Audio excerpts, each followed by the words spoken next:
It's a bit chilly out here this morning, and Morris and Tux are eating and all is well, and water's refreshed. But Stripe and Marty are still in the house. I mean, they came in 30 minutes ago, and I don't know, they're not looking like they're too anxious to go back outside.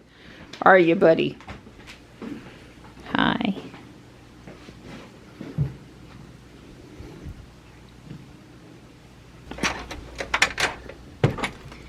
How you doing there, buddy? Was you all snugly warm on your heating pad last night? I'm eyeballing it. It's on. Hi. Hi. Good boy. Good boy. Hi. Yes, new dry chow. Very tempting. I was looking at our forecast over the next week, and I would say moderate. We're not going to have any, oh God, it's 75 degrees. This is grand. And we're not going to have any daytime temps that are like, it's frigid out here. It's the heart of winter. It's just kind of in the middle. Kind of in the middles. Upper 50s, 60s, upper 20s, maybe up to 40 at night. You know, it's just kind of moderate is how I would describe it. So anything that's not too warm too quick so that we don't get flowers opening and then dying in a frost works for me, actually. So I am headed to do my normal Tuesday stuff today. And here's Marty is doing his thing. Good morning, Gray. Hey. Hi. I'll swap you bowls. There you go. Good morning. Good morning. I'm sorry I'm not going to be home today, and Johnny's gone back to school, but I'll come see you this afternoon when I get home. Oh yeah, that's right, I didn't shut the door behind me. She coming to visit. Oops, she went in your chair. I'll get her out before I leave. I'll take her with me. I'll take her with me. It's pretty nice out here this morning. We're walking. Don's on his conference call every Tuesday, Thursday. And good morning. And getting a walk before I head out in the car. Well, they're back over here messing with the pole coming into the neighborhood. Yeah. Finishing up their work, messing with. I didn't mean for it to sound negative. I'm sure it's going to be better for more stable electricity for us when they're done. Yeah, I agree. There's 2 or 3 times in the last 10 years that particular pole is why we lost power. So whatever they do, I think it's going to be good. I should have about 120 miles. We charged her a little bit on shoulder last night. Yeah, 124. That'll be plenty. Yeah, this is one of those times where, because we're time of use and because Duke wants us charging between 1 and 3 a.m. and 11 a.m. and 4 p.m.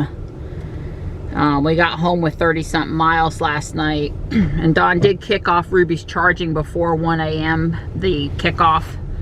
But then it was like 10:30 or something. But then at 3 a.m. she got turned off by the automation. Now we're using both Tesla and the vehicle, some combination of the two, because we have 2 windows, and I don't think the in-car stuff with Tesla is handling 2 windows of potential charging time. So the car's handling one of them and TeslaFi's handling the other, or TeslaFi's handling making sure everything is stopped when it needs to be stopped so we don't spend extra money at the wrong time. Don has it sorted out. I guess the only thing I was thinking is that it would be nice if we she's telling me I can safely take the back road. Let's hope that's the case. I go whichever way she tells me to go. She says left today is good. Sometimes she tells me to go through the neighborhood and go up, get on 55 closer to Fuquay. Anyway, it would be nice to just override the automation without having to go in and, you know, either the car or the Tesla Fi, either one, neither would be really trivial to just say, you know, at 3 a.m. tonight, don't stop charging. I'd like a one-time override, please. Anyway, I'm just going to Cary. You know, there's a supercharger around the corner from Cary I've been meaning to stop in and report on. It was been there one time, but it's been opened, vandalized, or an accident happened, damaged. It's been damaged, and then it's been repaired, and then I think it's back open, but then there was other stuff going on in the shopping center. So, you know, being a little low on juice, I could stop in and charge her up even though I don't have to, and we'll see how my day's going. If I can remember. I keep on meaning to go over there, and seriously, honestly, I just can't remember. But now I'm in my car and my seatbelt's in the wrong position. It's really hard to move that when you're seated in the car. And I need to adjust my rear view mirror too, now that I'm trying to see behind the car and I can't. Want it with my profile, Tesla. I want it with my profile. So, and I was on Twitter on the way back from UNCC yesterday, sitting in the passenger seat, you know, doing my thing on my phone. Because I can't see to do Lego on the way back because it was dark. I mean, I could have put on the little interior light, but anyway, I'd already done my Lego thing. I was on Twitter, was one of the things I did, and I follow Casey Green. He has a older Model X Performance Black, similar vintage to Ruby, and we were up at the track with Kyle at NC Car, you know, for one of his Tesla Fest East, maybe twice, race day events, and we've met in person a few times. And anyway, Casey had a little bit of trouble with FSD Autopilot after the .14 recall release. It wouldn't let him engage, and so he remembered, and I applaud that because I knew about this and I totally forgot about it. Changing the tire size on your car as if you went to the tire shop and put on new tires even though you didn't, and then changing it back will fix some things, do a deeper reset than just a simple scroll button reboot. It's more similar to what happens when you do a capacitive discharge and disconnect the 12 volt and put it back on, except for you don't have to use any hardware, as Casey said. You just, you know, you're doing stuff on your screen and voila, things are fixed. So Don and I wish we'd remembered that a few weeks ago when we disconnected Ruby's 12 volt. You know, Don enjoyed that exercise of taking the frunk in and out. But you know, everybody's not going to want to deal with the arc that you get when you disconnect things, and also you know, it would kind of be nice. We had thought, you know, we were talking with our friend Andy that, you know, Tesla should just give you a way to do that. Well, maybe they have given us a way to do that and I just forgot. Anyway, Casey had pointed it out, so I just want you to have it in your arsenal. Okay, if you're on a trip, if you're away from home, if you can't get, you know, instead of calling and waiting for someone to pick up from roadside, if you're having a really weird glitch and the scroll wheel reset is not fixing it, you should take a picture of your current tire configuration, and when I'm stopped at the chiropractor, I'll show it, and then you should change it to something else, a different size wheel. And then it's really the wheel size, not, well, the tires go on the wheel, but anyway, you get my gist. I am not a tire wheel person. And then change, you know, give it a minute and then change it back and see if you're better.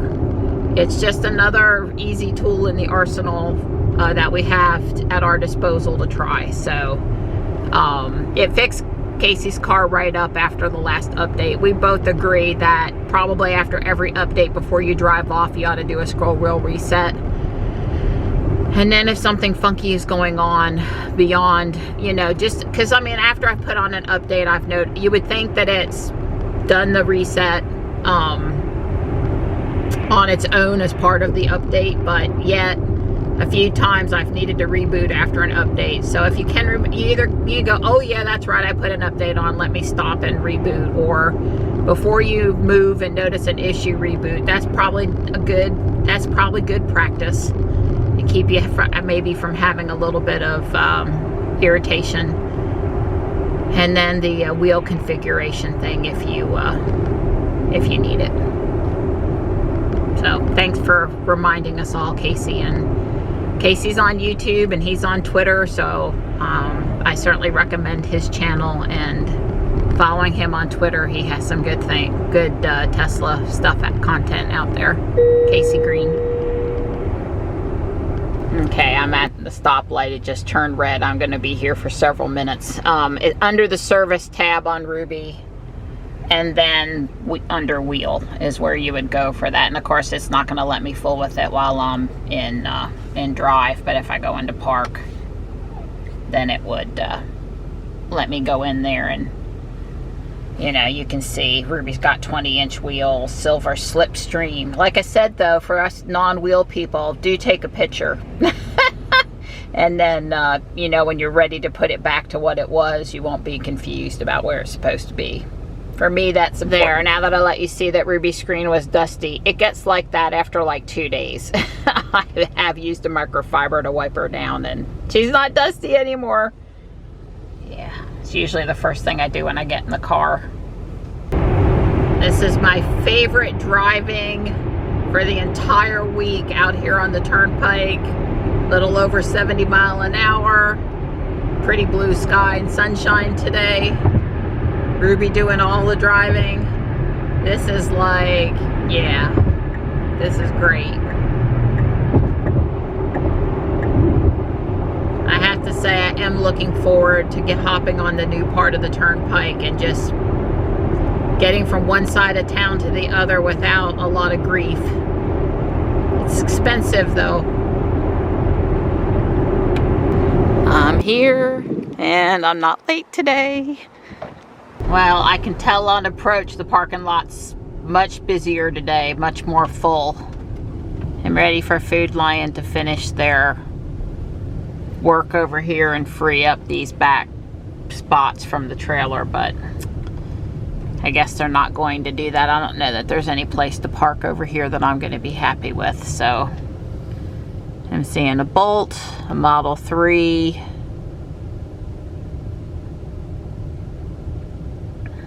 another Bolt, and yeah, that was the Hertz guy writing some stuff down. One of them. There's usually at least 2 employees over here.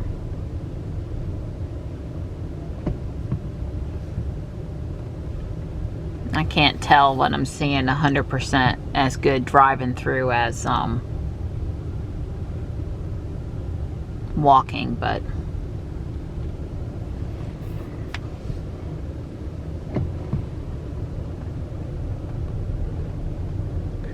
I could have parked there, but the Hertz vehicles are sort of taking up more than their fair space. Maybe I'll park in this middle spot. I think Ruby will be okay there. There are some closer spots. I always hope people will just go for those. Wow, is it a sign? This is a Barnes & Noble's mug. Bookstore on one side, bake shop on the other, but I guess you put a candle in there to keep your drink warm. Not seen that before. It's cute. Well, there are a couple of leprechaun and green things out today. Ruby looks fine. Needs a bath, but she looks fine. I got one small bag of Legos. There's 2 sets in here, the penguin and then some sort of Transformer Marvel action hero thing. And that's all I got today. There goes a Rivian. Medium, for Lego colors, I would call that like medium blue. And here's Jules following me around today. Not. It's got a paper tag too. Oh, it is brand spanking new. 3/2/24, so it was delivered on February the 2nd, 24. Apparently already been towing with it. Wait a minute. It's a used Y sold by Johnson Hyundai, and they've put a Johnson metal emblem thing on the lower left. Yuck. So I did decide to go to the Cary Tryon Road supercharger. I have 97 miles. I do not need to charge. I just thought I'd come over here. I've been, like I said, I've been meaning to come over here for a long time, and Ruby's never charged at this charger, and it's literally 5 minutes around the road from Whole Foods. So we're making a short detour. I'll let her put in a little bit until the charging speed tapers down to not worth staying, and then I'll head down to Whole Foods. Yeah, I forget the name of this shopping center, but there's lots of little restaurants and shopping places. The Lowe's food here is a grocery store, and in that far corner over there is Milk Lab. They have boba tea, and Ariel, Michelle's daughter, really loves this place. Oh, so let's see what she's gonna do. Like I said, I have not charged here before. I probably should send Don a message and say, I'm just filming a video, because you're gonna get a message on his phone telling him I'm charging. Of course, he can also see that I'm not low on charge or anything. So not super fast. Of course, I'm not very low state of charge.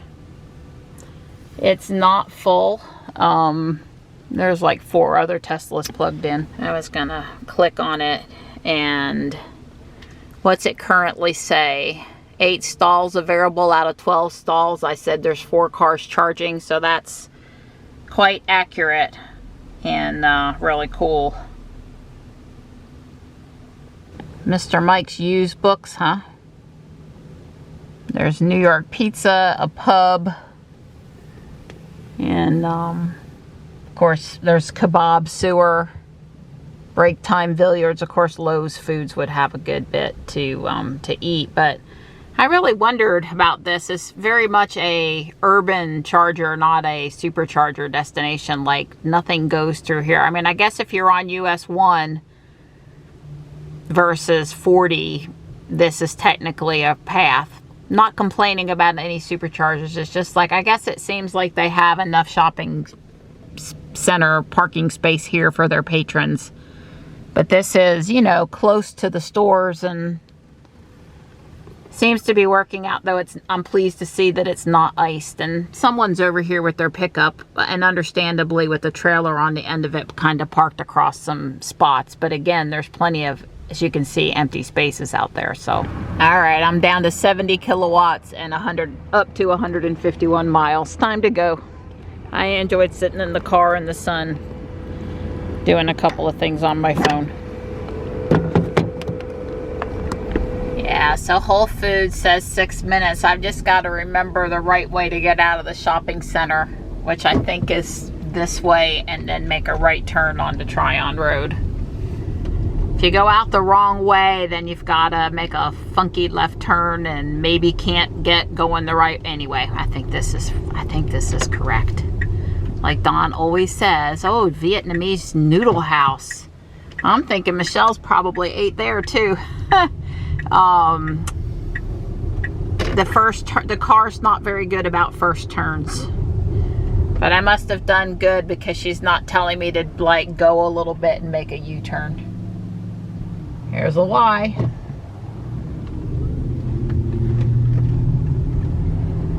This will bring me Tryon Road up to Kildare Farm Road, and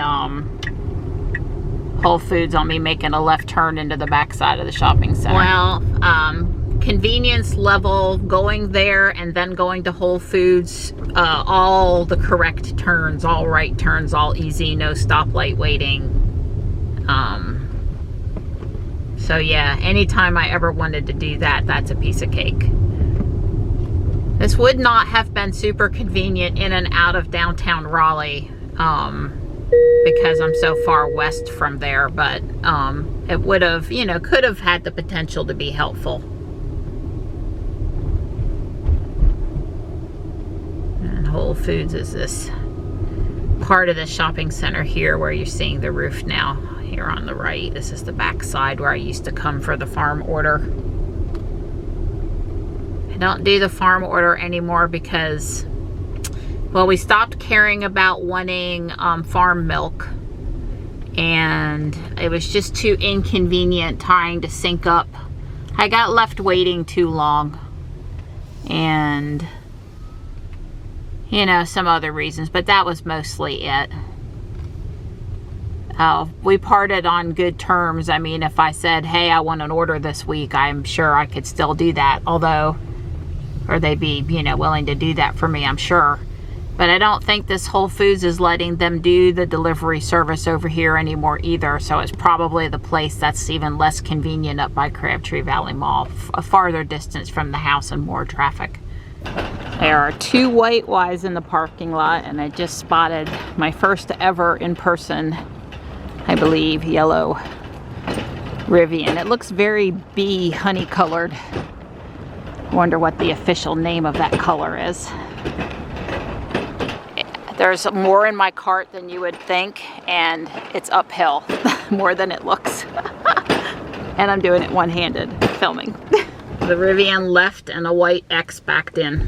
Okay, we're back on our side of the bridge here today at the Turnpike construction area on Holly Springs Road.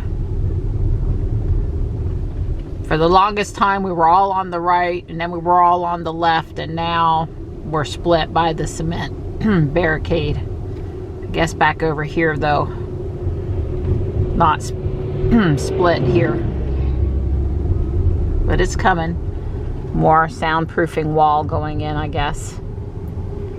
But you can see over there where I believe we'll be. It's just that now that they've moved the traffic flow around again, they've got to come back in and do that bit on the other side. I've talked about this turn lane before. Technically, I'm in no man's land between 2 solid double yellow lines and some hashtags, some diagonal lines in there. As the cars in front of me move, you'll be able to see. And there's just no way she's ever going to put me over there yet to be in the right lane, the through lane. You'd be blocking other people from where they need to get. And it is safe, in my estimation, to move over to the left over that double yellow line. One of these days, they're going to come over there and they're going to make that turn lane an appropriate length for the flow of the traffic, or they're going to provide an alternate flow of traffic so not that many people need to queue up there. But the cars will not queue up in an overextended turn lane. And you know, I'm all for never sticking out, not blocking lanes, you know, all that stuff, but I do think in that particular case it's okay to move over, and everyone else in front of you's moved over, so you might as well move over too. Anyway, I had to take control to move over. I'm almost home. You know, here's Right Meow on the left, approaching the intersection. I bought a small Lego kit off Facebook Marketplace. It was $4. Okay. So I think that classifies as small in pieces and cost. Anyway, the house is up here off the road where the middle school's going in. So I'm gonna check out what's going on with the middle school. I did see they came and took the rest of this house down that was across from Trinity Episcopal Church. So I don't think the school is specifically doing anything with that road, but, or that lot there, but maybe, I'm not sure. I'm not sure what all's happening over there. Someone will want to do something there. So this is supposed to open in the fall. And that's how you get down to the middle school, best as I understand. But it didn't look all the way open. I'll check it out some more on the way back out. This is a dead-end road anyway. Well, there are some really nice houses down this road mixed in with some older established homes. I wonder if the school coming in will cause some of these people to move. It's weird how the road dead ends and there are room for a couple of more nice houses down at the end. I mean, I guess at least if they're not going to extend the road. I'm going to turn into the neighborhood and see what I can see about the middle school progress since the last time we drove through the neighborhood. So you can't really go anywhere if you go over there, but the school is basically behind these houses. I haven't seen the site plan. I don't know exactly what they're thinking about how people are going to get in and out of the school. This is still sort of the front of the school.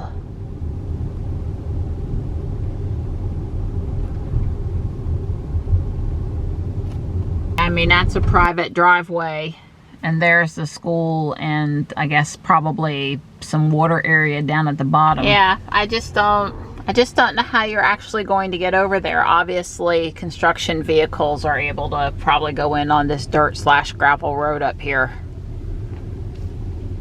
I don't think the neighborhood on the other side has access to the school either, so it's kind of nestled in between this neighborhood over here and then one on the other side. I thought the school address was Bowling Green Road, which is what the road I was on, not the neighborhood road, is, so I guess time will tell. They'll eventually pave a way back to the school.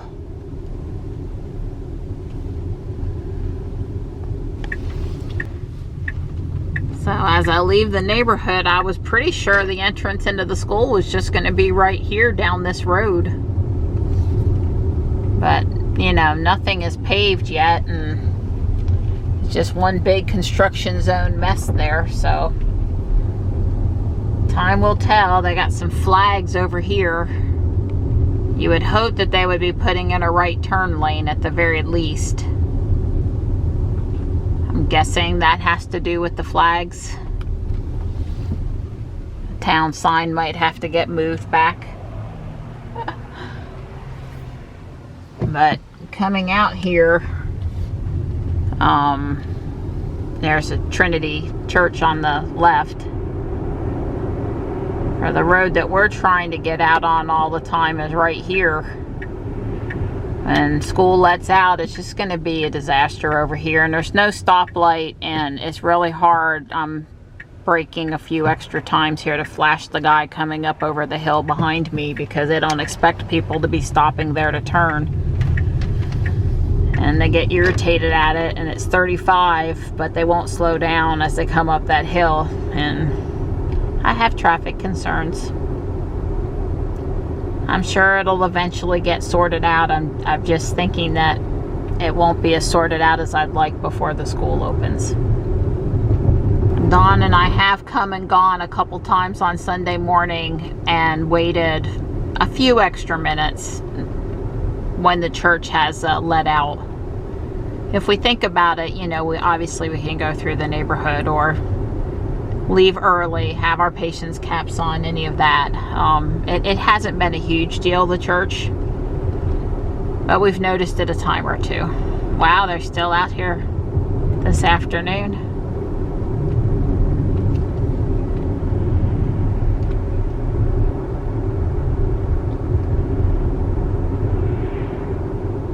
I'm guessing they're done on the pole over here in the neighborhood for the day, but who knows.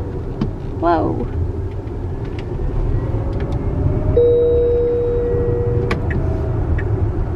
I had already seen around the postal truck that no one was coming. They did not know they were going to stop there. Kind of caught me off guard. I guess I should have known. So they've left this. The two poles are up there. They're still a little orange, so I would say, yeah, still not done. Progress, though. So I've still got 132 miles, which tomorrow I'm picking Sam up for lunch, so I'll be doing a little extra driving also, so that's good. It's 3 o'clock. I can plug Ruby in. She'll charge for an hour now. and then stop again at 4. No mail. Our mail delivery time is all over the place. Usually on Saturdays it's earlier. At one point it was early on weekdays. Now it's been as late as 6 or 7 o'clock. They redraw the routes, and we're always either first or last. We're like never in the middle. Anyway, there wasn't any mail, and I suspect Don will have to come back out and check again today.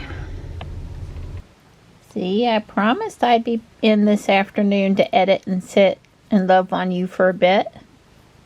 She just purrs non-stop, slobbers on my hand, and is super, super happy to have one of her people with her. Mom falls asleep, though. You just let me sleep for a few minutes. I feel tired this afternoon, even after some coffee. It's a few minutes after 5, and I'm going to do Lego for a bit. I'm going to put together for 1391 the Heart Lake City Hair Salon. It's in the box of stuff. I've switched the bin that it came home from Guardian Angel in, but it's in the box that the catamaran and all the other sets I've put together in the last week were in. I'm just pushing the catamaran to the side for today. I really think this whole thing is here, and I don't think it'll take very long to put it back together. It's complete, except this blue window needs to be clear, and I think I'm out of spare clear ones that I had, and I need to find one. I might have one around here.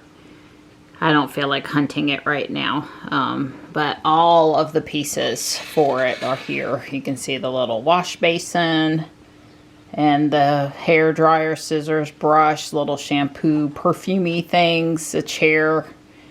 This is the hairdresser, and this is the person getting their hair done. And I don't know what this little haircut robot guy goes to. I don't think it's this set, but he's so cute. Don't you think the little hairbot robot guy needs to be in there? And there's wigs and bows, and so if I could just find that one window to swap out, I'd be in good shape with this. I mean, I'm already in good shape, but I'd be even, be done. Besides going back and working on the catamaran some more, I believe Mia's treehouse is complete in this bag, that box. So this will be the last thing I try to put together. I've got the net and the little zip line and the garden with the rabbit or the little animal in it, and the book and the minifigures and the roof line. I think it's basically all here, so maybe tomorrow. And then I'm gonna call that box done. I'll futz with the catamaran as I have a chance, but I'm gonna do this, and then the rest of the pieces will be retired to spare parts, usable parts.